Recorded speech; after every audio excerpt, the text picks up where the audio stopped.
diberkati Tuhan. Senang sekali bisa bertemu Anda sekalian pada hari ini. Kita punya Allah yang besar yang memberikan anugerah kehidupan kepada kita.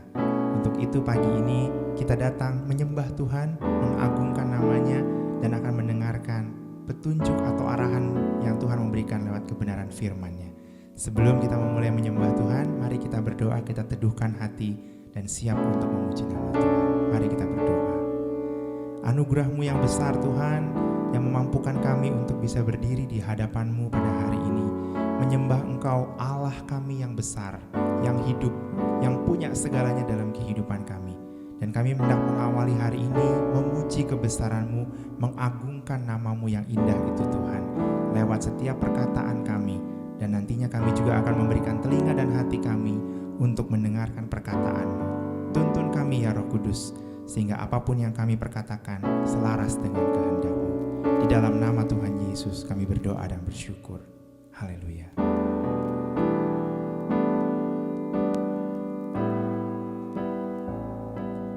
Ku hidup karena percaya,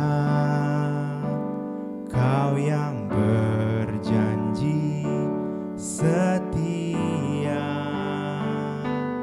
Pengharapanku selalu ada di dalam-Mu.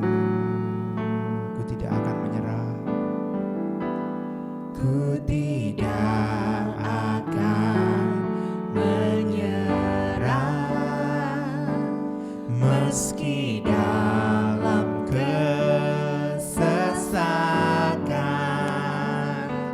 Seluruh hidupku dalam genggaman-Mu.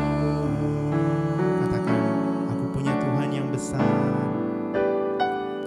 Aku punya Tuhan yang besar, yang telah berjanji dan sanggup menggenapi imanku. Bersepakat percaya kuasa-Nya, ku terima sekarang kemenangan dari-Mu. Katakan sekali lagi, ku hidup karena percaya. Ku hidup karena percaya, Kau yang berjanji setia. Pengharapanku selalu ada di dalam-Mu. Ku tidak akan menyerah, meski dalam kesesakan. Seluruh hidupku dalam genggaman-Mu. Aku punya Tuhan yang besar. Aku punya Tuhan yang besar, yang telah berjanji dan sanggup menggenapi imanku. Bersepakat percaya kuasa-Nya, ku terima sekarang kemenangan dari-Mu. Aku punya Tuhan yang besar. Aku punya Tuhan yang besar, yang telah berjanji dan sanggup menggenapi imanku. Bersepakat percaya kuasa-Nya, ku terima sekarang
berjanji dan sanggup menggenapi. Imanku bersepakat, percaya kuasa-Nya. Ku terima sekarang kemenangan dari-Mu. Ku terima sekarang, Tuhan. ku terima sekarang, ku terima sekarang kemenangan dari-Mu.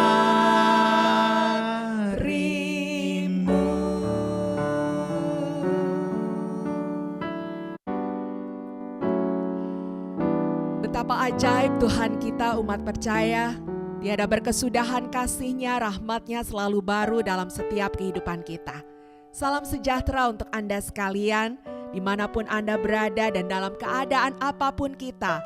Mari bangkitkan iman dan percaya bahwa Tuhan Yesus tidak pernah sekali-kali meninggalkan kita. Hari ini kita akan mendengarkan sabdanya dari satu pasal firman Tuhan yang saya percaya pasti akan memberkati kita semua. Kalau Anda berkesempatan untuk membuka Alkitab bersama-sama dengan kami dalam kesempatan ini, mari buka Alkitab Anda atau kami akan pimpin Anda untuk melihat apa yang Alkitab sampaikan seturut dengan pembahasan kita dalam kesempatan ini.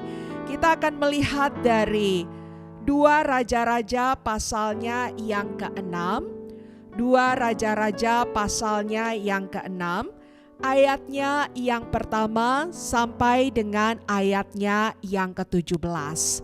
Kita tidak akan membaca keseluruhan dari ayat ini, umat percaya, tetapi saya akan menceritakan terlebih dahulu garis besar dari kisahnya, dan kita akan ambil beberapa ayat saja untuk menjadi perhatian kita. Jadi suatu kali orang Israel sedang mengalami perperangan bersama tentara Aram. Dan tentunya dalam peperangan itu ada strategi-strategi yang dibuat. Nah, tentara Aram sudah membuat strategi-strategi yang mereka yakin itu akan mengalahkan orang Israel. Tetapi mereka terkejut, umat percaya, karena strategi itu bocor. Strategi itu diketahui oleh orang Israel sehingga mereka tidak pernah bisa mengalahkan orang Israel. Di antara mereka mulai saling menuduh dan bertanya siapakah yang berkhianat yang membocorkan strategi ini kepada pihak Israel. Dan di antara mereka pun sama-sama berkata tidak ada di antara kita yang membocorkan strategi itu.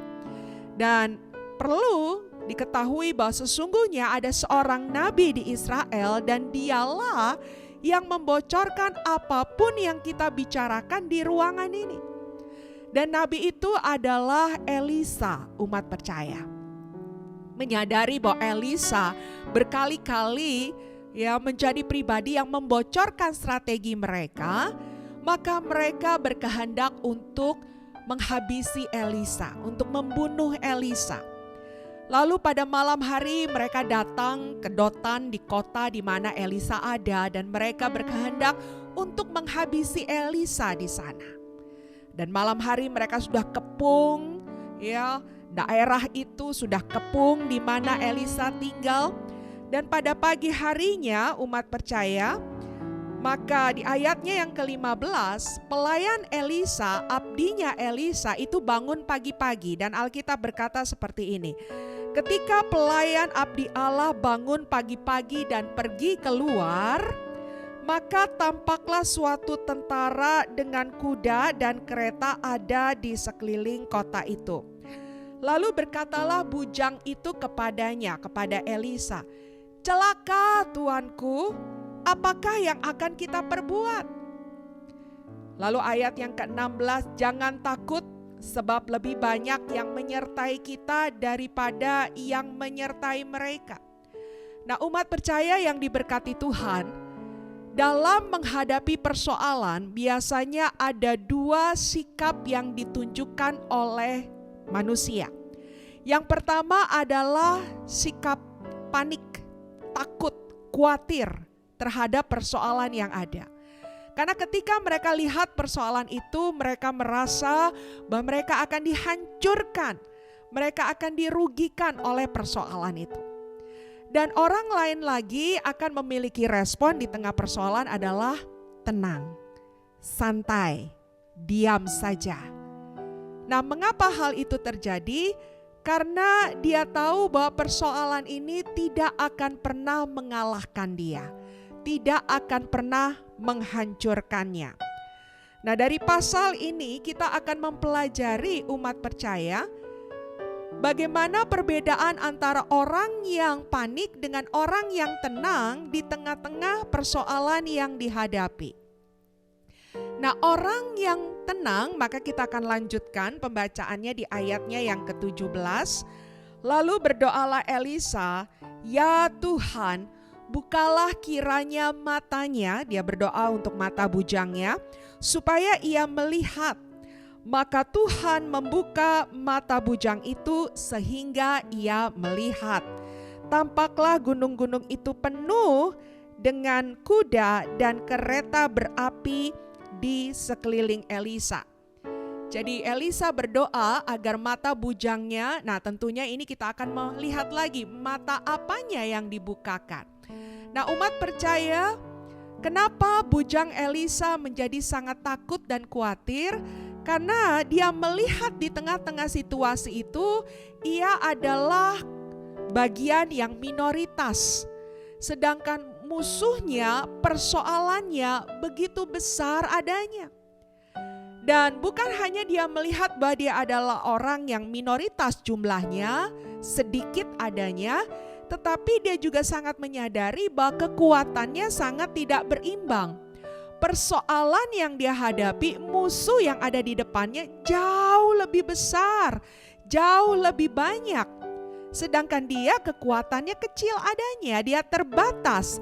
Sehingga dengan logikanya dia akan mengatakan bahwa tidak mungkin persoalan ini tidak akan menghancurkan dia. Tidak mungkin persoalan ini mampu dikuasai olehnya. Pasti dia akan tenggelam dalam persoalan yang ada. Nah, kalau kita perhatikan lagi dengan pribadi Elisa, Elisa juga melihat dengan situasi yang sama. Elisa juga bersama bujangnya hanya berdua, mereka jumlahnya lebih sedikit.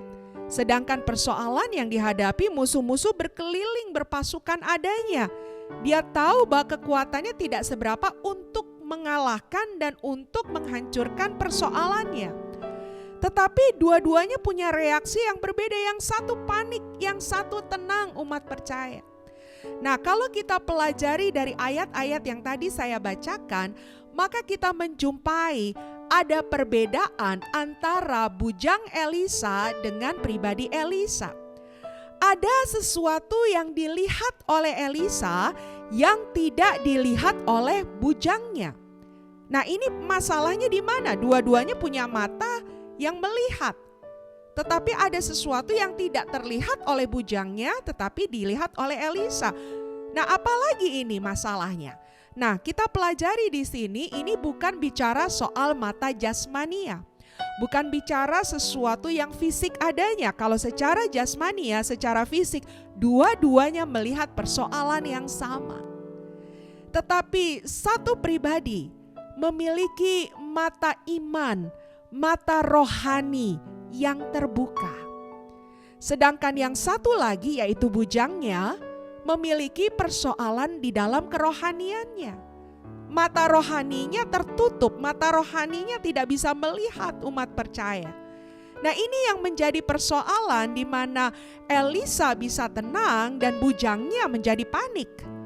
Demikian pula dalam kehidupan kita. Kalau kita terus melihat dengan mata jasmani kita, persoalan-persoalan yang ada di sekitar kita, seringkali kita menjadi panik, kita menjadi takut. Kalau mata rohani kita tidak diaktifkan umat percaya, kalau mata rohani kita tidak disingkapkan. Nah, untuk itu Elisa berdoa kepada Tuhan agar mata rohani dari sang bujang itu dibukakan, itu disingkapkan. Nah, mengapa seringkali mata rohani kita tidak dapat melihat? Mata rohani kita buta, ya, dan tidak bisa melihat bahwa ada Tuhan beserta kita, ada pertolongan Tuhan yang diberikan kepada kita. Yang pertama yang saya bagikan umat percaya, mengapa kita tidak bisa melihat kehadiran Tuhan di tengah-tengah persoalan kita? Karena memang kita tidak bersama-sama dengan Tuhan. Kalau kita hidup dalam dosa, kalau kita hidup dalam kedagingan, kita hidup dalam segala kontrol dunia, maka kita tidak akan hidup di dalam Tuhan. Alkitab berkata bahwa antara roh dan daging tidak akan pernah bisa disatukan. Antara gelap dan terang tidak bisa disatukan. Kita tidak bisa menyembah dua Tuhan, yang satu kita sembah setan, yang satu kita sembah Tuhan. Umat percaya, kalau kita tidak bersama-sama dengan Tuhan, kita pasti bersama-sama dengan setan. Itu konsekuensi yang harus kita pahami dalam hidup ini. Nah, kalau kita tidak bersama-sama dengan Tuhan, sudah dapat dipastikan kita tidak akan pernah menyadari ada Tuhan beserta kita. Kita tidak akan pernah lihat perbuatan Tuhan di dalam kehidupan kita. Karena mata kita hanya melihat keduniawian, mata kita hanya melihat kedagingan, mata kita hanya melihat apa yang iblis ajarkan kepada kita. Nah, itu yang seringkali menutup mata kita, menutup mata kita. Yang kedua, umat percaya, kenapa kita tidak bisa menyadari kehadiran Tuhan di dalam persoalan kita? Karena kurangnya pengetahuan. Ingat, Alkitab katakan iman timbul dari pendengaran. Pendengaran akan firman Tuhan. Jadi iman akan bekerja, iman akan kuat sejauh dari apa yang kita yakini yang asalnya dari pendengaran kita akan firman Tuhan yang disampaikan. Ya, kita hidup di dalam Tuhan, tetapi pengetahuan kita akan Tuhan belum begitu banyak. Sehingga kita tidak mengerti, oh, ada pasukan malaikat yang bisa mengawal kita. Oh, ada pasukan Tuhan yang bisa berperang bagi kita. Mungkin kita hanya tahu perkara-perkara yang sederhana, perkara-perkara yang lain. Mungkin kita hanya tahu bahwa Tuhan memberkati makan minum kita. Kita hanya tahu bahwa Tuhan mendandani kita. Tetapi kita tidak menyadari dan belum mengetahui bahwa Tuhan memberikan pasukan pengawalan malaikat di surga kepada anak-anak yang percaya kepada Dia. Nah, setelah kita mendapatkan pengetahuan, maka mata rohani kita tercelikan. Oh, aku ini berjalan tidak sendirian. Aku dikelilingi oleh pasukan malaikat di surga yang menyertai setiap langkah. Jelas, sebagai anak raja, kita akan mendapatkan pengawalan spesial dari surga. Nah, itu belum kita ketahui karena mungkin kita belum intens membaca firman Tuhan. Kita kurang belajar untuk banyak mendapatkan apa yang Alkitab ajarkan. Jadi kurangnya pengetahuan. Yang ketiga, umat percaya, mengapa kita tidak melihat kehadiran Tuhan dalam hidup ini? Karena kita tidak memiliki rekan iman yang beserta dengan kita. Bukan berarti saya katakan Tuhan itu tidak cukup bagi kita. Tetapi ada kalanya Tuhan menyatakan pribadinya, Tuhan menyampaikan kehendak dan pertolongannya lewat orang-orang yang ada di sekitar kita. Nah, mungkin selama ini kita biasa untuk hidup sendiri, menyelesaikan segala sesuatu sendiri, karena mungkin kita juga adalah tipikal orang yang tidak mau menyusahkan orang lain atau malu kalau sampai ada sesuatu yang ada di dalam kita diketahui oleh orang lain. Jadi kita menutup diri, mengisolasi diri dan mencoba menanggung segalanya sendiri. Umat percaya di dalam Tuhan, kita ini diciptakan dan kemudian Tuhan letakkan kita dalam sebuah komunitas, dalam sebuah keluarga. Ingat, Tuhan berkata ketika Adam sendirian, tidak baik manusia sendirian. Makanya dikirimnya Hawa sebagai pendamping Adam. Nah, mungkin kita tidak melihat kehadiran Tuhan karena kita tidak memiliki rekan yang menginformasikan, yang menguatkan, yang mengingatkan kepada kita. Bujang Elisa tidak akan pernah bisa menyelesaikan persoalannya kalau Elisa tidak mendoakan dia, Elisa tidak mendampingi dia. Nah, untuk itu umat percaya, betapa pentingnya kita memiliki saudara-saudara di dalam iman, rekan-rekan di dalam iman yang akan menolong kita, menguatkan kita di tengah-tengah persoalan yang ada. Nah, ini yang biasanya menjadi selaput di mata rohani kita, sehingga kita tidak bisa melihat karya Tuhan yang sebetulnya sudah bekerja di tengah-tengah persoalan kita. Untuk itu umat percaya dimanapun Anda berada, hal ini yang harus kita lakukan di dalam kehidupan kita. Hal yang pertama yang saya bagikan kepada Anda kembali, bagaimana supaya selaput mata kita gugur ya, dan kita bisa melihat kemuliaan Tuhan di dalam kehidupan kita. Saya mengajak Anda untuk membuka kitab 1 Petrus pasalnya yang keempat. 1 Petrus pasalnya yang keempat, ayatnya yang ke-7. Alkitab berkata demikian, kesudahan segala sesuatu sudah dekat. Karena itu kuasailah dirimu dan jadilah tenang, supaya kamu dapat berdoa. Hal yang pertama, bahkan tadi kita lihat dari kisah Elisa, bahwa langkah pertama untuk menyelesaikan kepanikan dan ketakutan hambanya di tengah persoalan adalah berdoa. Namun ayat ini dalam 1 Petrus pasal yang keempat mengajarkan kepada kita sebelum berdoa maka penting untuk menjadi tenang, maka penting untuk menguasai diri. Mungkin hari ini Anda sedang ada dalam masalah tekanan yang kemudian membuat Anda panik, Anda bertindak sana sini. Ya, orang berkata kita menjadi gerasak gerusuk dengan segala perkara yang ada, kita cari jalan keluar, kita tidak tenang sama sekali.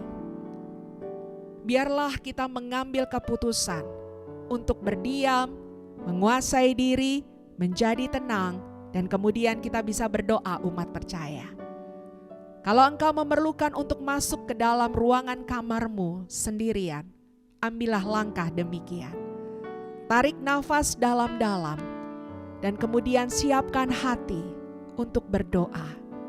Bapamu di surga selalu menantimu untuk datang kepadanya, menanti doamu untuk disampaikan ke telinganya.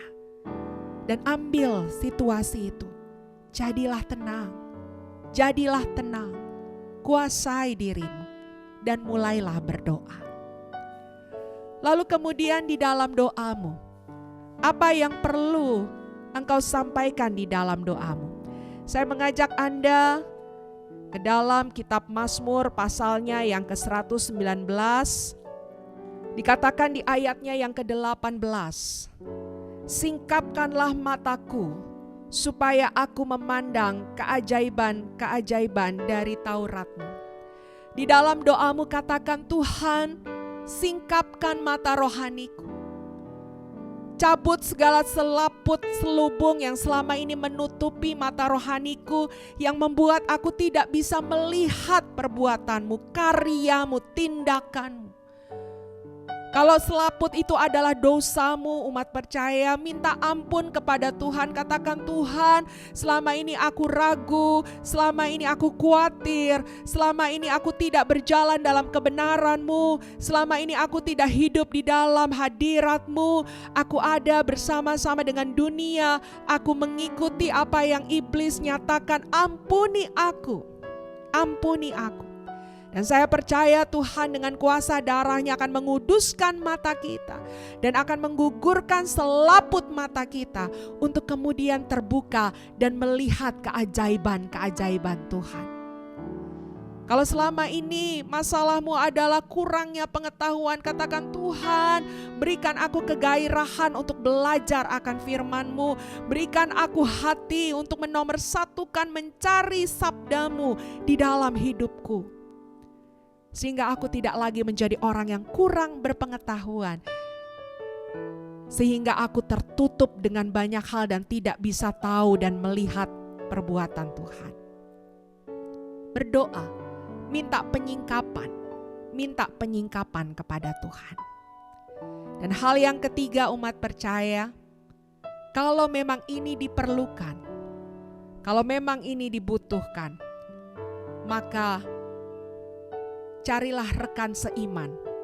Dan untuk apa kita cari rekan seiman? Yakobus pasal yang kelima ayat yang ke-16 berkata, karena itu hendaklah kamu saling mengaku dosamu dan saling mendoakan supaya kamu sembuh.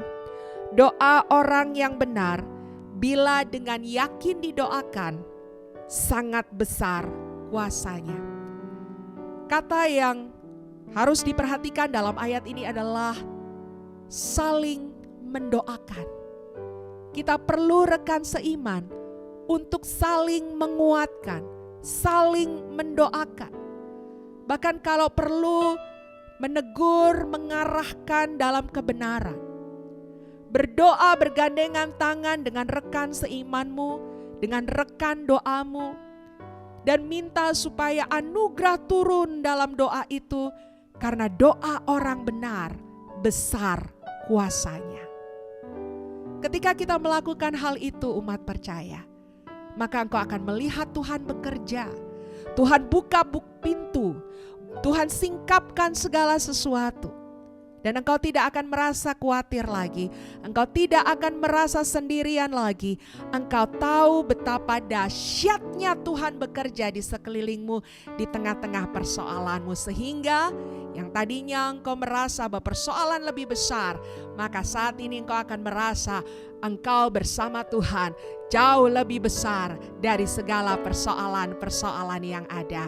Dan dengan demikian kita akan melihat sesuatu yang luar biasa Tuhan siapkan dan sediakan bagi umat yang mengandalkan Dia.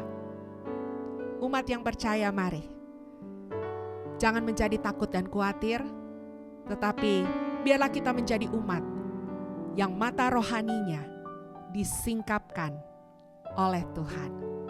Sekali lagi kita angkat pujian ini di hadapan Tuhan. Katakan, aku punya Tuhan yang besar. Aku punya Tuhan yang besar. Aku punya Tuhan yang besar, yang telah berjanji dan sanggup menggenapi imanku, bersepakat percaya kuasanya. Ku terima, Mari terima sekarang umat percaya, terima sekarang. Ya, kemenangan darimu. Sekali lagi katakan, aku punya Tuhan yang besar, yang telah berjanji dan sanggup menggenapi imanku, bersepakat percaya kuasanya. Ku terima sekarang. Kami terima kuasa-Mu Tuhan. Kemenangan dari-Mu. Mari buka hatimu dimanapun engkau berada pada kesempatan ini, dengan iman percaya bahwa bagi Tuhan tidak ada perkara yang sukar dan mustahil. Mari kedangkan kedua tanganmu dan kita bersepakat berdoa bersama-sama dari program ini. Kita berkata di dalam nama Tuhan Yesus Kristus, Engkau adalah kekuatan kami satu-satunya. Engkau adalah Bapa yang kekal. Engkau adalah Tuhan yang perkasa, yang sanggup menyelesaikan segala perkara yang ada. Dan pada kesempatan ini Tuhan, di tengah pergumulan kami, di tengah persoalan kami panggil nama Tuhan. Kami berseru akan nama Yesus. Dan kiranya Tuhan menguduskan kami, melayani mengoyakkan kami untuk kami bisa bersepakat di dalam iman kami kepada Engkau ya Bapa. Tuhan, kalau masih ada di antara kami, mata rohani kami tertutup oleh perkara-perkara duniawi, perkara-perkara dosa, perkara-perkara kedagingan, kami minta ampun di dalam nama Tuhan Yesus Kristus. Dan aku berdoa biarlah setiap selaput digugurkan di dalam darah Yesus Kristus Tuhan. Dan saat ini terima anugerah Tuhan, terima urapan Tuhan, terima kuasa Tuhan yang akan membangkitkan imanmu, yang akan menguatkan langkah-langkahmu untuk melihat kebesaran Tuhan, untuk melihat keagungan Tuhan. Terima pengurapan Tuhan, terima yang terbaik dari Tuhan yang membuat engkau tegap melangkah, melihat kemuliaan lepas kemuliaan yang Tuhan nyatakan di dalam hidupmu.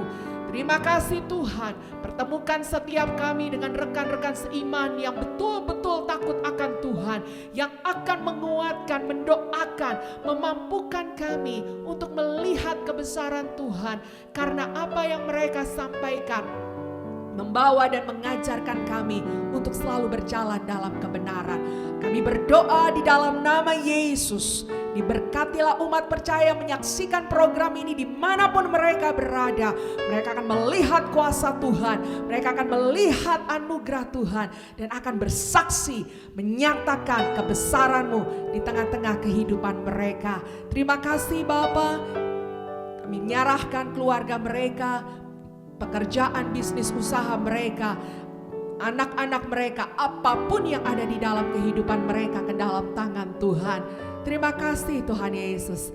Pada kesempatan ini kami juga berdoa bagi gereja-gereja Tuhan. Kau berkati gereja-gerejamu dimanapun mereka berada, supaya terus menjadi mercusuarnya Tuhan, menyampaikan terang, menyampaikan shalom, menyampaikan kebenaran, terutama di bangsa kami tercinta Indonesia. Biar Indonesia penuh dengan damai sejahtera Tuhan. Ada roh takut akan Tuhan di bangsa kami. Dan sekalipun ada banyak masalah pergumulan, bangsa kami akan tetap kuat karena tangan Tuhan yang menopangnya. Terima kasih Bapa. Terima kasih untuk semuanya.